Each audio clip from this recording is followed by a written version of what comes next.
नमस्कार, मैं हूं अंकुर। आप देख रहे हैं सत्य हिंदी। एक नजर अब तक की सुर्खियों पर।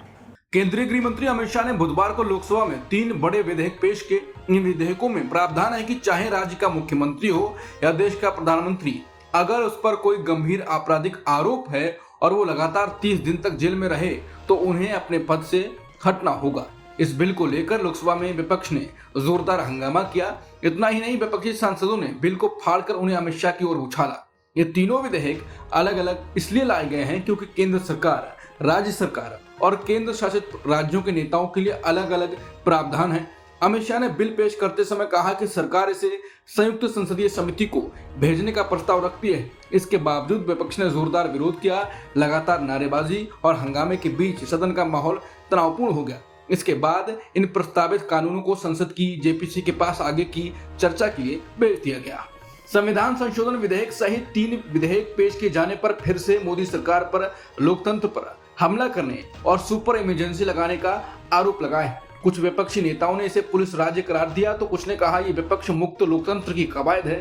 कांग्रेस सांसद मनीष तिवारी ने कहा यह विधेयक संविधान की मूल संरक्षण के खिलाफ है। टीएमसी सांसद महुआ मोइत्रा ने इसे सुपर इमरजेंसी बताया और कहा यह विधेयक केंद्र सरकार को ईडी और सीबीआई जैसी एजेंसियों को दुरुपयोग कर विपक्षी नेताओं को निशाना बनाने की शक्ति देता है।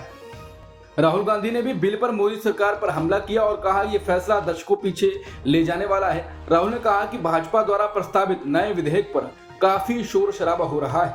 हम मध्ययुगीन काल में वापस जा रहे हैं, जब राजा अपनी इच्छा से किसी को भी हटा सकता था या अगर उसे किसी का चेहरा पसंद नहीं आता था तो वो उसे ईडी से गिरफ्तार करवा सकता था और लोकतांत्रिक रूप से चुने गए किसी व्यक्ति को 30 दिनों के भीतर पद से हटाया जा सकता था। राष्ट्रीय जनता दल के सांसद मनोज झा ने इस विधेयक को बीजेपी की चाल करार दिया। उन्होंने कहा कि जहां बीजेपी चुनाव नहीं जीत सकती वहां यह विधेयक सरकारों को अस्थिर करने का हथियार बनेगा। उन्होंने एनआई से बात करते हुए कहा आरोपी और दोषी के बीच का अंतर धुंधला कर दिया गया है। सुप्रीम कोर्ट ने ईडी को राजनीतिक खेल का हिस्सा बनने की टिप्पणी की थी। अब इस विधेयक के जरिए बीजेपी फर्जी पीएमएलए मामले लगाकर किसी को भी जेल में डाल सकती है। टीएमसी नेता सागरिका घोष ने कहा कि ये निरंकुशता के मॉडल को लाने की तैयारी है। उन्होंने कहा कि जब आप सोच रहे थे कि नरेंद्र मोदी और अमित शाह की जोड़ी संविधान को और नुकसान नहीं पहुंचा सकती तो उन्होंने वही किया। एआईएमआईएम प्रमुख असदुद्दीन ओवैसी ने विधेयक को असंवैधानिक और लोकतंत्र के सिद्धांतों के खिलाफ बताया। उन्होंने संसद में कहा यह शक्ति पृथक्करण के सिद्धांत का उल्लंघन करता है और जनता के सरकार चुनने के अधिकार को कमजोर करता है। उन्होंने कहा यह कार्यकारी एजेंसियों को तुच्छ आरोपों और संदेह के आधार पर न्यायाधीश और जल्लाद बनने की खुली छूट देता है। ये सरकार पुलिस राज्य बनाने पर तुली हुई है। ये निर्वाचित सरकार के लिए मौत की कील होगी। इस देश को पुलिस राज्य में बदलने के लिए भारत के संविधान में संशोधन किया जा रहा है। बिल पेश करने के बाद केंद्रीय गृह मंत्री अमित शाह ने कहा कि देश में राजनीतिक भ्रष्टाचार के विरुद्ध मोदी सरकार की प्रतिबद्धता और जनता के आक्रोश को देखकर आज मैंने संसद में लोकसभा अध्यक्ष जी की सहमति से संवैधानिक संशोधन बिल पेश किया, जिससे महत्वपूर्ण संवैधानिक पद जैसे प्रधानमंत्री, मुख्यमंत्री, केंद्र और राज्य सरकार के मंत्री जेल में रहते हुए सरकार न चला पाए। इस बिल का उद्देश्य सार्वजनिक जीवन में गिरते जा रहे नैतिकता के स्तर को ऊपर उठाना और राजनीति में शुचिता लाना है। उन्होंने कहा कि बिल के तहत कोई भी व्यक्ति गिरफ्तार होकर जेल से प्रधानमंत्री, मुख्यमंत्री, केंद्र या राज्य सरकार के मंत्री के रूप में शासन नहीं चला सकता है। उन्होंने कहा कि संविधान जब बना तब हमारे संविधान निर्माताओं ने ये कल्पना भी नहीं की थी कि भविष्य में ऐसे राजनीतिक व्यक्ति भी आएंगे जो अरेस्ट होने से पहले नैतिक मूल्यों पर इस्तीफा नहीं देंगे।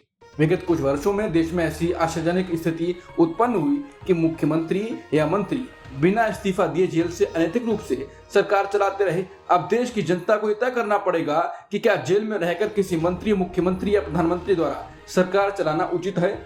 शिवसेना यूबीटी के सांसद संजय राउत ने बुधवार को दावा किया कि केंद्र सरकार ने संसद में जो नए बिल पेश किए हैं उनका असली मकसद बिहार के मुख्यमंत्री नीतीश कुमार और आंध्र प्रदेश के मुख्यमंत्री चंद्रबाबू नायडू को काबू में रखना है ताकि वो एनडीए सरकार का समर्थन वापस न ले सकें।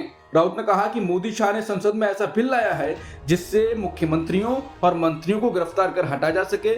नीतीश और नायडू इस बिल से सबसे ज्यादा डरे हुए हैं। केंद्रीय गृह मंत्री अमित शाह ने लोकसभा में 130वां संविधान संशोधन बिल 2025 पेश किया। इसको कांग्रेस सांसद प्रियंका गांधी ने अधिकारों पर हमला बताया। उन्होंने कहा कि इससे भ्रष्टाचार विरोधी कदम बताना जनता की आंखों पर पर्दा डालने जैसा है। उन्होंने कहा कि कल को आप किसी मुख्यमंत्री पर कोई भी मुकदमा डाल सकते हैं, उसे 30 दिन तक बिना दोष सिद्ध हुए जेल में रख सकते हैं और उसे मुख्यमंत्री पद से हटाया जाएगा। ये बिल्कुल गलत है, असंवैधानिक है, अलोकतांत्रिक है और बेहद दुर्भाग्यपूर्ण है। टीएमसी प्रमुख और पश्चिम बंगाल के मुख्यमंत्री ममता बनर्जी ने इसे लोकतंत्र और संघीय ढांचे के खिलाफ खतरा बताया। उन्होंने इसे सुपर इमरजेंसी से भी आगे की स्थिति बताया।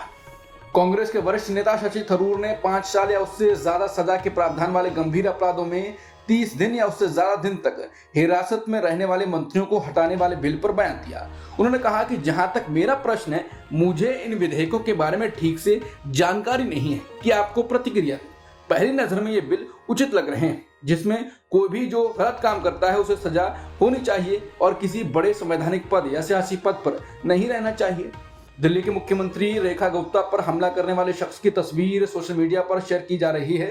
इस तस्वीर में हमलावर के साथ आम आदमी पार्टी के नेता गोपाल इटालिया भी नजर आ रहे हैं। तस्वीर को दिल्ली की मोतीनगर सीट से बीजेपी विधायक हरीश खुराना ने शेयर किया है। हरीश खुराना ने फोटो शेयर करते हुए लिखा है कि जिसका शक था वही हुआ। उन्होंने आगे लिखा कि अरविंद केजरीवाल के खास गोपाल इटालिया के साथ फोटो बहुत कुछ कह रही है। यानी आज दिल्ली के मुख्यमंत्री रेखा गुप्ता के ऊपर हुए हमले का कनेक्शन आम आदमी पार्टी से जुड़ता है, ऐसा साफ नजर आ रहा है। केजरीवाल जी प्लीज एक्सप्लेन, ये रिश्ता क्या कहलाता है। बता दें, आज सीएम रेखा गुप्ता पर उस समय हमला हुआ जब वो जन सुनवाई कर रही थी। हमले के वक्त सीएम अपने आवास पर जनता से मुलाकात कर रही थी। अब तक की खबरों में इतना ही। बाकी खबरों के लिए बने रहिए सत्यहिंदी.com के साथ।